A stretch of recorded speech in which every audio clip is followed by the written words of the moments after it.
Assalamualaikum warahmatullahi wabarakatuh. Sobat Dombi, bagaimana kabarnya? Alhamdulillah, kali ini kita mau buat video lagi, yaitu untuk atau metode cara menanam rumput gajah pakcong atau biograss biovitas. Karena beberapa jenis rumput ini sama ya, dia memiliki tinggi yang fantastis antara 1,5 meter sampai 2 meter. Nah, bagaimana untuk metodenya? Kita langsung saja ke videonya. Ini masih record kan? Oke, masih record, lanjut.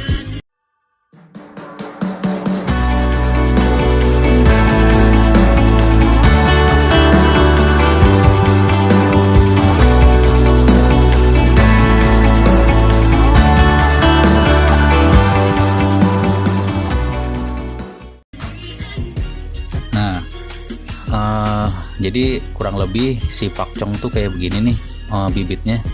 Kalau kita lihat di internet ya mirip-mirip lah kayak gini ya. Panjangnya itu sekitar 30 cm, dia memiliki dua ruas nih, dua ruas. Nah, yang satu ini nanti kita tanam untuk model pertama ya, metode pertama itu dari dua ruas ini, satu ruas kita tanam ke bawah.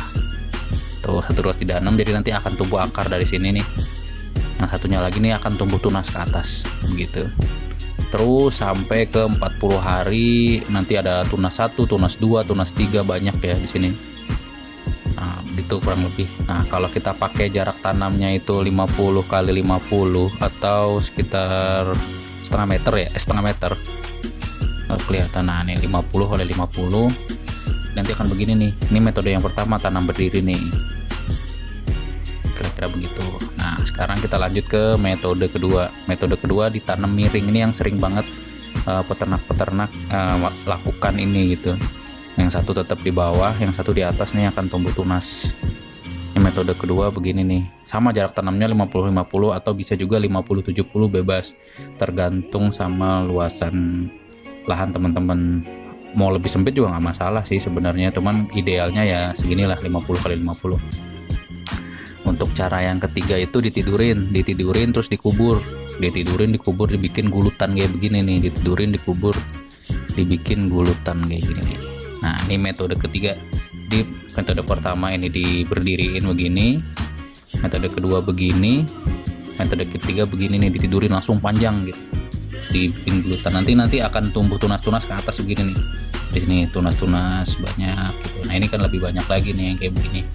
Bebas, mangga dicoba aja sama teman-teman gimana enaknya mau menanamnya seperti apa gitu. Nah, yang seru itu adalah pakai mekanisasi pertanian. Jadi kalau memang teman-teman punya peternak sapi atau domba yang begitu besar ya, enaknya pakai mekanisasi pertanian. Ini kita udah pakai traktor. Nah, ini kita ngitungnya, ini sama saya pakai jarak 50x50, bannya sih muat nih. Ini kan sesuai saya ambil dari internet nih. Ukurannya ukuran standar, ini pakai New Holland. Panjangnya sekitar 1,6. Tapi nanti speknya liatin aja, ini kurang lebih ya sekitar 1 meter lebih lah, 1,6an lah ya. 1,6 lah dari sini, dari ujungnya sekitar ya 1,5 meter lah. Panjangnya standar 4 meter kalau nggak salah. Panjangnya ini malah lebih pendek nih, sekitar 3 meter 46 mili, 3 meter. Oke, nah nanti begitu dia lewat sini, tengahnya nggak kepotong tuh. Nah, ini mekanisasi pertanian, ini akan lebih seru lagi yang kayak gini. Ini namanya mekanisasi pertanian. Oke, kita lanjut ke materi selanjutnya. Kita masuk ke presentasi. Nah, sekarang menghitung kebutuhan bibit pakcong. Oke, kita masuk ke materinya. Jadi ini adalah menghitung kebutuhan bibit rumput pakcong, rumput gajah atau biovitas. Nah, berapa banyak yang kita butuhkan untuk menanamnya? Nah, kita pakai analogi aja deh ya, hitungan kasar aja. Untuk 1 ha 10.000 meter persegi, jarak tanamnya 0,5 kali 0,5 meter, maka kebutuhannya Ini luas lahan karena kita pakai 0,5 yaitu kurang lebih 20.000 stek. Tuh, nanti tinggal dibagi aja berapa modal yang teman-teman punya, karena misalnya kita mau bagi 3 nih, berarti kita kurang lebih pakai sekitar 7.000 stek ya. 7.000 udah 40 hari kita bikin stek lagi, kita potong, kita tanam lagi untuk bibit selanjutnya, karena ini begitu dari rumput yang awal kita bisa perbanyak lagi gitu. Tapi kalau teman-teman punya modal pengen sekalian deh, nggak mau capek langsung 1 hektar, ya udah 20.000 stek aja siapin. Untuk harganya ini kita ambil dari internet, kurang lebih sekitar 400, ada yang 6,5, 200. Ini untuk yang BB biograss lebih mahal.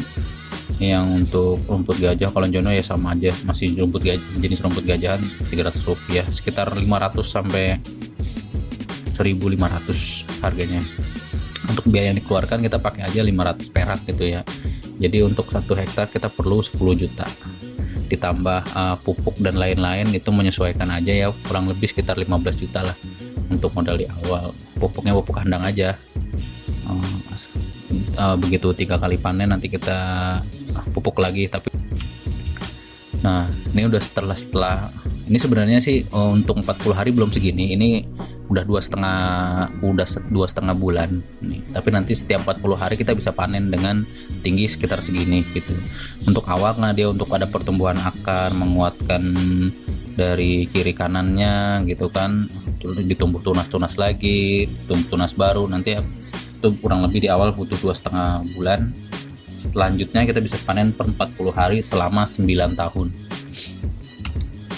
Nah ini adalah cerita sukses dari teman-teman peternak.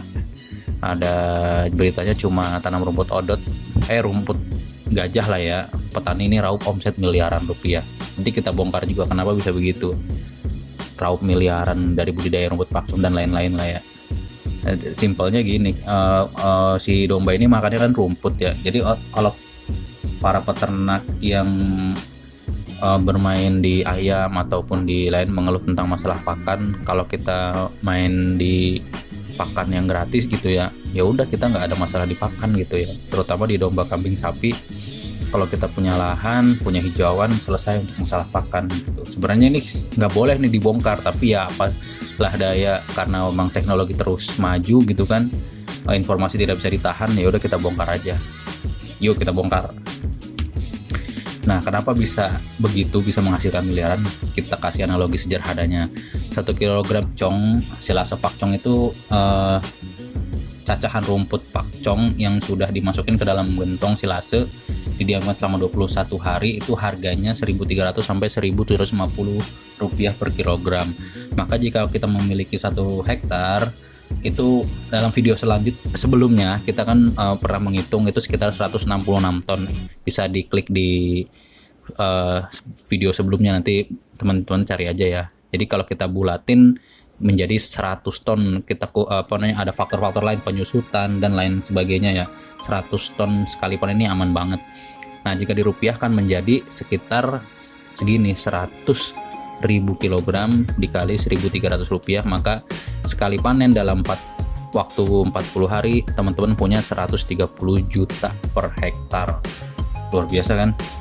Nah, kita kurangin aja lah sama ongkos kerja dan lain-lain, misalnya setengahnya 70 juta 40 hari gitu, kayaknya masih masuk akal banget gitu kalau untuk yang kayak gini. Tapi positifnya kalau kita nggak mau komersil atau kita nggak mau jual gitu ya, kita punya pakan gratis untuk ternak kita gitu. Nah sekarang analogi sederhananya yang kedua, taruhlah kita menjual stek untuk bibit pakcong, nah bla bla bla bla bla bla gitu ya, istilahnya untuk 150 cm kita bagi per 30 cm dapat 5, yang satu yang bawahnya kan, kalau rumput itu kan mana sih, rumput itu kan begini ya, panjang nih begini 150 ya, kita sisakan aja yang bawahnya karena nanti dia akan tumbuh lagi, kita sisakan bawahnya dia akan tumbuh lagi. Jadi kita ambil aja 4 stek, padahal sebenarnya 5 stek, tapi yang 1 stek kita tetap tanam di bawah yang kayak begini nih. Nah tetap kita tanam di sini kan, karena nanti ini akan tumbuh tunas lagi nih, akan tumbuh tunas lagi.